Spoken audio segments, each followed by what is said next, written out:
My name is Masaru Sato, and I'm a spokesperson of the Foreign Ministry. And the purpose of today's press briefing is that to share with you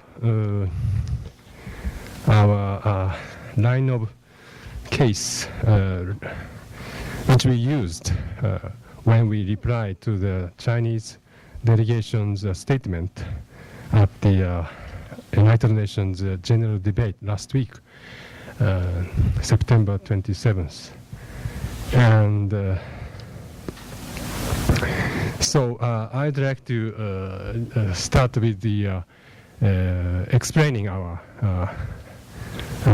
case, and I will distribute after this press conference non-paper. But let me just first begin. This consists of three pillars. First, Prime Minister Noda, in his general debate statement, stressed that various issues of international society must be solved by reason and not by force. Also, he repeatedly pointed out that the importance of rule of law, which is a basis for global peace, stability, and prosperity. And any attempt to realize a country's ideology or claim by unilateral manner, unilateral use of force or threat is inconsistent with the fundamental spirit of the UN Charter. In this connection, there is no doubt that the Senkaku Islands are clearly an inherent territory of Japan based on historical facts and international law. Indeed, the islands are under the valid control of Japan. China's own assertions have no grounds at all. In any case, there exists no issue of territorial sovereignty to be resolved concerning the Senkaku Islands. Second, our government, actually this relates to historical facts and legal context of the islands. The government of Japan made a cabinet decision in January 1895 to formally incorporate the Senkaku Islands into the territory of Japan, while the island of Formosa and the islands pertaining or belonging to it were ceded to Japan in accordance with the Treaty of Shimonoseki, signed in April 1895. Therefore, it is clear that the Chinese claim that Japan stole the islands from China during the course of the Sino-Japan War cannot logically stand at the outset. In any case, from 1885, surveys of the Senkaku Islands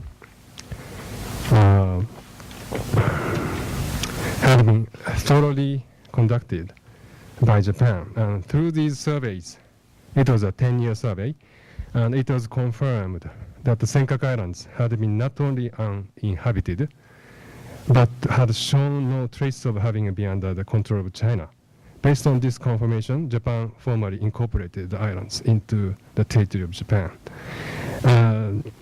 Actually, Japan renounced the territorial sovereignty over the island of Formosa, Taiwan, and the Pescadores, ceded by China after the San Francisco Peace Treaty, which defined legally the Japanese territory after the World War II. However, it was made clear, and it was made clear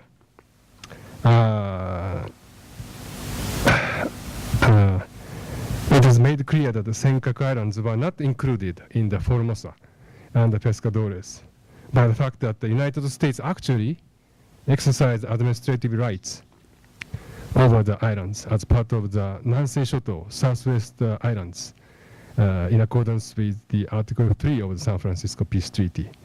And the islands were explicitly included in the areas whose administrative rights returned to Japan in 1972. Third, finally, it has only been since the 1970s that the government of China began making its own assertions on territorial sovereignty over the Senkaku Islands, which constitute Japan's inherent territory. Until then, they had never expressed any objections to Japan, nor did they protest the fact that the islands were included in the area over which the United States exercised administrative rights in accordance with Article 3 of the San Francisco Peace Treaty. So this is our line of stance on the Senkaku Island, and which was explained last week's United Nations General Debate, and position to easily attribute the difference of opinion to the past war is an action to evade from the essence of the issue. We believe that it is not just unconstructive, convincing, but also very unproductive. So I'd like to stop here and open the floor to your questions. And please, I'd like to limit to the media people, and please identify yourself and name, please. Dan Slater, Economist Group. Dan Slater, Economist Group. I wonder if you could share with us what are the rules of engagement currently prevailing around the Senkaku. In other words, we know there's a lot of Japanese Coast Guard ships there. Under what circumstances might they fire on the Chinese ships? Regarding the rule of engagement, again, since the Senkaku Islands are the inherent Japanese territory, we have been carrying out law enforcement activities if necessary. And as of this morning, I think at 10 a.m., according to the Japan Coast Guard, we are aware that the 6 vessels, like public vessels of China, have been cruising around the contiguous area to the Japanese water. So again, we are implementing our law because it's part of Japan, and we have been enhancing surveillance and readiness to be able to deal with any situation, any untoward event. So that instruction has been given to all the relevant ministries and agencies in Japan. Please. Hi, Mr. Stoddard. I'm Jenny from Hong Kong Phoenix TV. I just want to ask, how do you comment about the influence of the restructuring of the cabinet by Prime Minister Noda to the issue of the Diaoyu Islands dispute between between China and also Japan? And do you think that the new cabinet is going to use both the soft and also the tough strategies towards the issue? Thank you. Actually, it's very difficult for a government official to comment on the intention of the Prime Minister, who made a decision on the reshuffling of the cabinet. So I should refrain from making any comments from this podium at this moment. But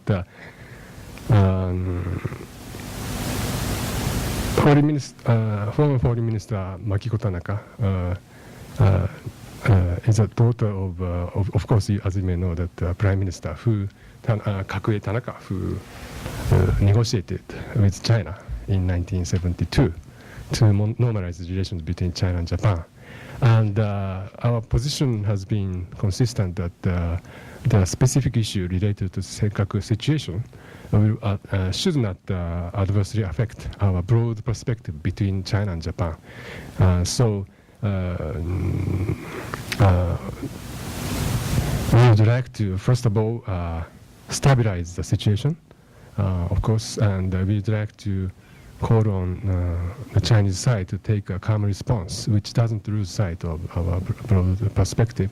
And we will carry out this consistent diplomacy from now. Please. Siegfried Nidl, freelancer from Germany. There was an article in the New York Times by a Taiwanese researcher. He said the Koga family asked the Japanese government in 1885 the government should own the Senkaku Islands, but the government didn't want it because they thought perhaps there is a claim from China on the island, so they refrained from doing so. So it means perhaps it was not clear in this time who owns the Senkaku Islands. Perhaps the Japanese government believed it's Chinese territory. So you're asking my comment? Yes, I I asked see. what. I believe that I read the article you are referring to. It was on the ground column of the New York Times. Yeah. And I think that writing was prepared by a Taiwanese scholar, right? And yes, we have been actually preparing our case, and because that article pointed out various points, rather detailed point. But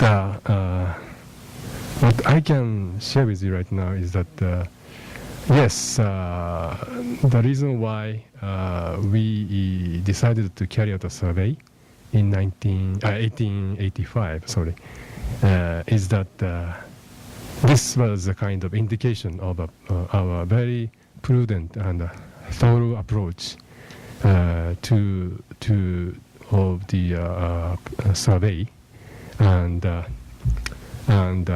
this was intended to confirm whether the Senkaku Islands have been were actually uninhabited, or whether they have any trace of having been under control of China. So that's exactly why we started the survey. And Mr. Koga, you mentioned that the family name. Yeah. He actually landed on the island. Actually, there were some albatross and furs of the birds. The family, or he, wanted to sell on the market, but he was not sure that it is permissible to do that. So that's why he made application to the Japanese government whether it can issue license to the economic activities he wishes to conduct on the islands. There are also, I think, business activities related to dried bonito processing, and so there are some activities going on. And but as I said, that after a 10-year survey, we confirmed that the two facts: they are uninhabited, and they have no trace of having under the Chinese control. So after that survey, in January 1895, it was months before the signing of Shimonoseki Peace Treaty, which was a peace treaty of the Sino-Japan War. And that Japanese cabinet made a cabinet decision to officially incorporate into the territory of Japan the Senkaku Islands by establishing markers on the islands. So this is a fact, and I think we have distributed the fact sheet, and it has an attachment to the main body. And the first attachment is the photo image of the cabinet decision of 1895.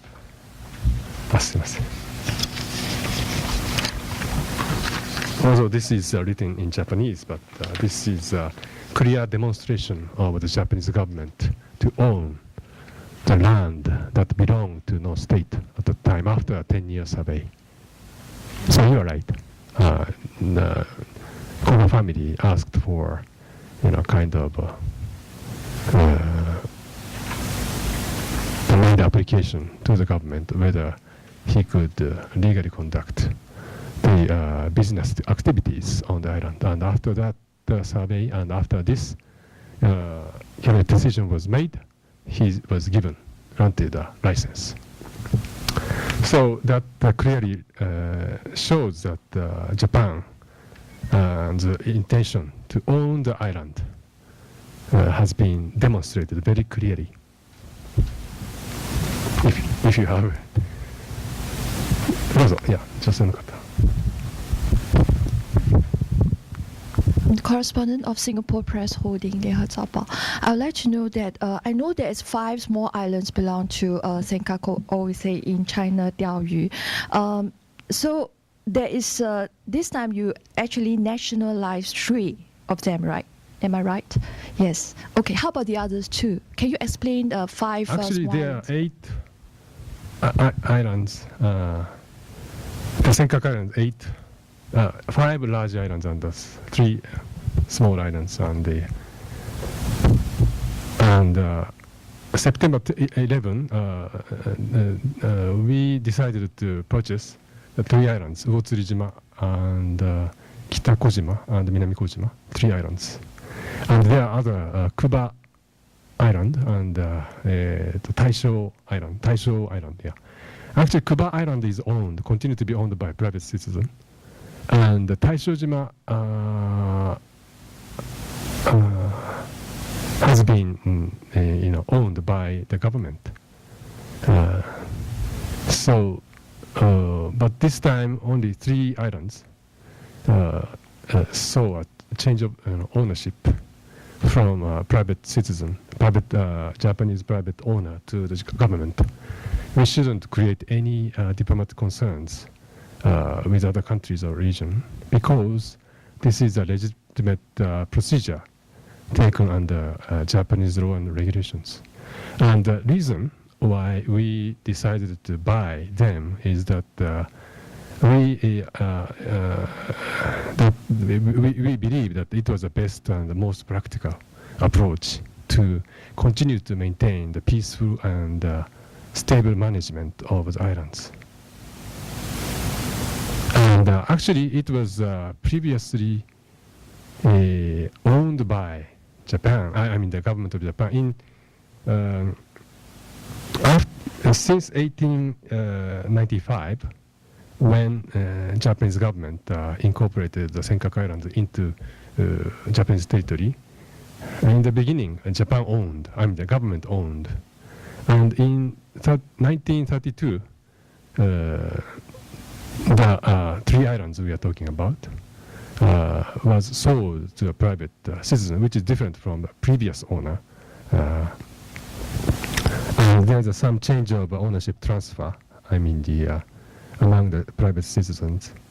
And since 2002, 10 years ago, Japanese government started leasing these 3 islands. The purpose is consistent.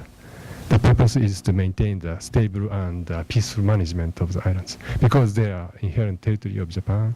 So there should be no confusion, no violence or any whatsoever. So it's a quite natural exercise of our sovereignty on the islands. Other questions? Please. My name is Kosuke Takahashi. I write for Jane's Defense Weekly and Asia Times. I also read the New York Times column piece written by Taiwanese scholar, and he said back in 1885, also Japan did very 10-year conduct of survey, but he said Japan actually didn't. And he showed some official document which shows Japan didn't fully investigate the ownership. But you said Japan did. Do you have any official document to prove that? Thank you very much for your question. And actually, I think the author is Han Yi-shows. Yes, I read the article, and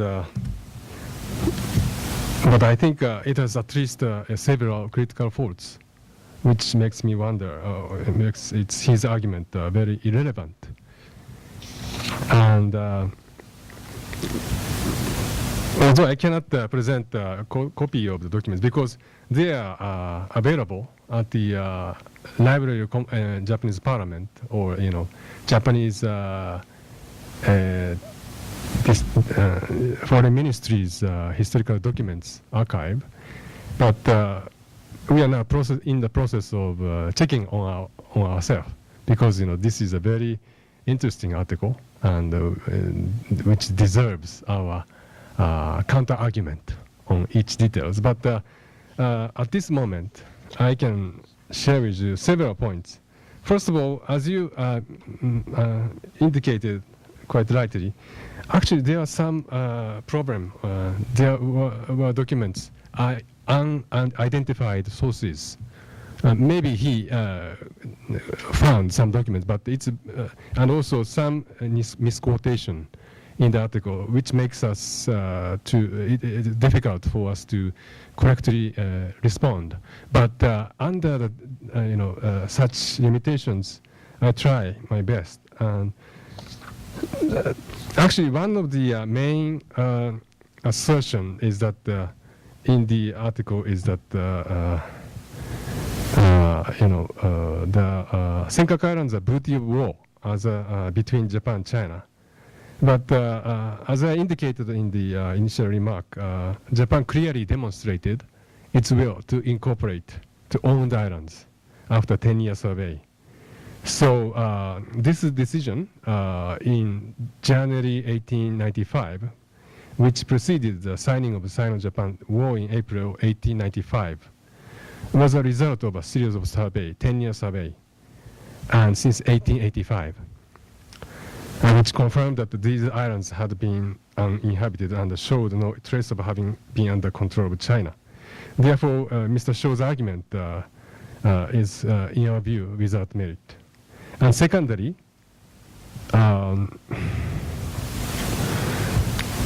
this is a historical fact, but the Senkaku Islands are not included in the territory, as I said, which Japan renounced under the San Francisco Peace Treaty. This is a treaty which legally defined Japan's territory after World War II.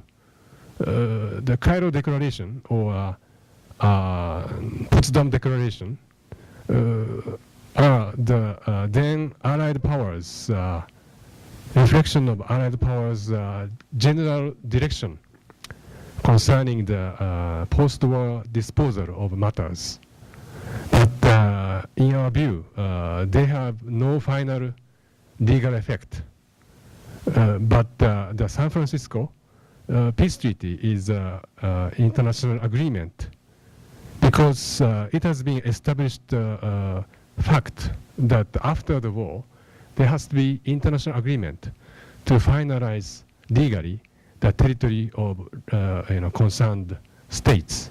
And in the case of World War II, it was not Cairo or Potsdam declarations, but rather the San Francisco Peace Treaty. So under this San Francisco Peace Treaty, the area we renounced did not include the Senkaku Islands. And after that, it was only after 1970, after the United Nations survey, ECAFE survey conducted, indicated the possibility or potential of petroleum resources in the East China Sea were identified. And prior to this, there has been no objection made by China or Taiwan to Japan's sovereignty over the Senkaku Islands. And they have failed to present their explanations why there was such an about-face in their position. Actually, there is a raft of compelling evidence that China recognized the Senkaku Islands as part of Japan before 1970. And if you look at the fact sheet, actually the photo image of letter of appreciation was actually appeared also in the Mr. Show's article, but I skipped that, and then I'd like to go to on the following page, which is an article of People's Daily, dated the 8th January 1953. This is an article about battle against U.S. forces stationing in Okinawa after the war. There's a period when U.S. forces occupied, exercise administrative right on some parts of Japan. But in this article, this official newspaper of China, 5 years after its foundation, described the Ryukyu Islands consist of 7 groups of islands. First of all, the Senkaku Islands. So this is very compelling in our view, and also there are some official maps published in China, even in 1960. If you look at the attachment 5, I managed to provide a larger photo image of the relevant part of the map. And they describe the Senkaku Islands as Senkaku Islands. This is Japanese name. So there are various these documents which show the China recognized Senkaku Islands as part of Japan before 1970. So, but these article was not mentioned in the article probably because it was considered inconvenient for his argument. And thirdly, there was an interesting mention in the article about a letter which apparently sent from Foreign Minister Kaoru Inoue in 1885 to the Minister of Home Affairs, Aritomo Yamagata. And but Mr. Shaw mentions this letter probably because I didn't have a chance to talk to him directly, but most probably he mentioned this letter. But this is only part of the process surrounding the 10-year survey in the beginning days of the 10-year survey, and this actually rather indicates the prudent approach of the Japanese government, which in turn shows Japan's thorough procedure for incorporating the islands into the territory of Japan. And actually, the then Minister Inoue's support for the survey, the conduct of the survey, reconfirms the fact that he did not consider the island part of the Qin dynasty. And fourth, if I may, in the last part of the article, there was a mention about the, there is some old maps or some old documents. But in your view, these are just old maps or travel writing. And Mr.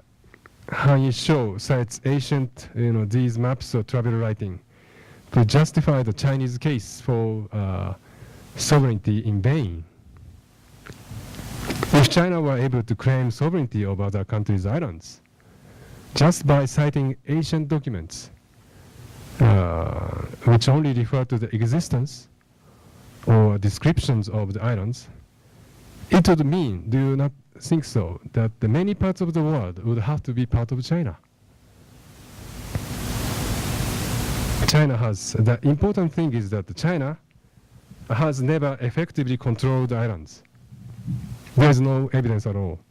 Whereas Japan has established sovereignty over the islands in accordance with ways of duly acquiring land belonging to no state under international law. And they have been under the valid control of Japan until today. So these are preliminary comments which I can make. But we will try best to reply to the article in the near future. Sorry, it took some time. Other questions? Please. Excuse me, according to your fact sheet, it said that Japan aims to further deepen the mutually beneficial relationship between China and also Japan. But we can see that recently Japan is taking a very strong and aggressive role, especially the acquisition of the Diaoyu Islands, which, according to China's stance, actually Japan is going to is a violations of the China's territory. So, what is your position about that? Thank you. As I said in the outset, in our view, if you look at the another handout, which is titled "Three Truths About the Senkaku Islands," and we are going to publish this on our Foreign Ministry's website soon. But if you go to the second point, which describes the background of the recent purchase decision by the government, and this is not a major change of the current situation, actually. Our government has consistently responded in a calm way after 10th of September. And actually, why we made a decision is that this was a kind of reacquisition of the island. Before 1932, Japanese government owned the islands, 3 islands. It was just a nominal transfer of ownership from a private citizen to the government, and the purpose has been very consistent in that it pursued peaceful and stable management of the situation. Actually, it's said that in recent years, China has actively made inroads into the ocean and has taken provocative actions around the Senkaku Islands. And wave after wave of government-owned vessels and activist boats have entered the territorial waters of Japan, which has caused a mounting concern in Japan. So this is what's happening in Japan, in our view. Under those circumstances, the Tokyo Metropolitan Government announced its plan to purchase the 3 islands in last April. While government of Japan rejects the own assertions of China, but we are very concerned that the movement could have a substantial impact on the Japan-China relationship, which should be taken care of with a broad perspective by both sides. So there's no change in Japan's policy to ensure continued peaceful and stable maintenance and management of the islands over the long term. And the transfer decision was, in our view, the most practical one, best on a practical approach. So we'd like to call on the Chinese side to take a calm response and appropriate response to manage the broad perspective of our bilateral relations. No other question? Oh, please. So you mentioned so many times about the calm reaction. What kind of calm reaction actually you asked for? I mean, from China, is it very not calm? Right Actually, if you look at the third pillar, for whatever reasons, acts of violence shall not be condoned. After 10th of September, we have seen it's very regrettable that we have seen that the Chinese overreactions and the government of China tolerated anti-Japanese protests, and thereby exacerbated the situation since September 10th. And we're very deeply concerned about a wide range of violent acts that have taken place in China against Japanese personnel and the Japanese factories in China. This is not beneficial to not only to Japan but also to China, because Japanese foreign direct investment is #1 in China, and the number of Japanese companies in China is #1 in China. And for Japan as well, China is a #1 trading partner for Japan. So we are closely intertwined economically, so we should not lose sight of our broad perspective. And that is exactly why we have been calling on China to take a calm response, and we have been conveying our message that any form of violence shall not be tolerated for whatever reasons, and that's why also we are calling on the global community to calls for China's calm reaction following the in recent days. Other questions, please. Sorry, one more question. Sato-san, so are you confident Japan really has Senkaku Island belong to Japan, right? So why don't you go to the International Court of Justice? I think it's double standard. While Japan say to South Korea, let's go to the ICJ, but on the other hand, Japan refused to go to the ICJ with China.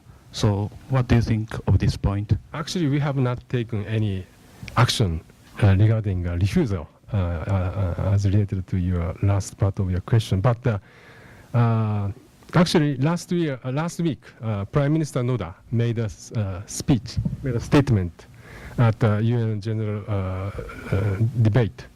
And what he said was that there are sometimes contacts, I mean the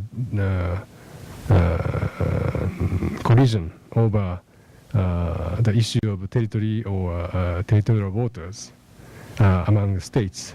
And on such occasion,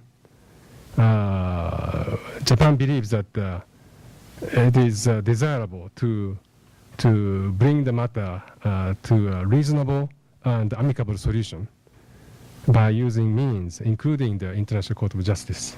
And Japan has been supporting human and financial contributions have been made in this regard.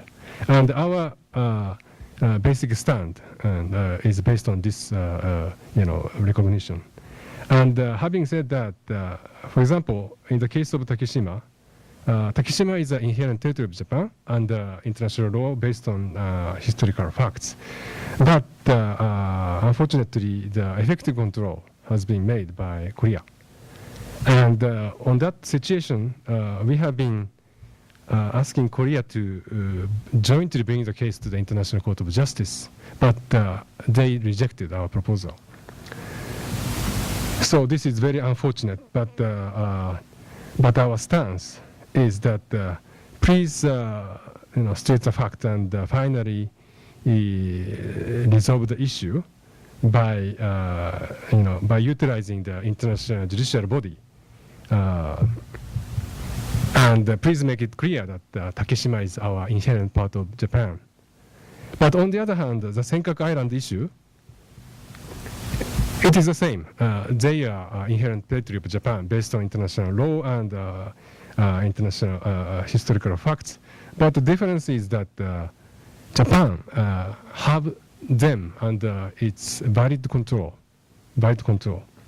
And therefore, our position is that there is no dispute, I mean a territorial dispute, to be resolved over the islands. And we believe that we should maintain this basic position. And but having said that, in line with what I said regard to the Prime Minister's speech, that we need to make a calm and reasonable response to disputes. While China may have its own case, but we believe that we don't feel any need to bring this matter to the ICJ because the important thing at the moment is to explore a possibility of cooling down the situation, stabilizing the situation, and through dialogue at the various channels. Therefore, we don't take same approach as we do with regard to the Senkaku Islands. We don't think of the taking lead to bring the matter to the International Court of Justice on the issue of Senkaku Islands. And having said that, we are not aware of any Chinese move to bring the matter to the ICJ on the Senkaku Islands.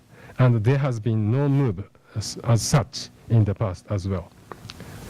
So we believe that we are not in a situation where doing anything using International Court of Justice is required. Sorry, it took, but I just wanted to carefully explain our stance. Any more question? Okay, thank you very much for coming.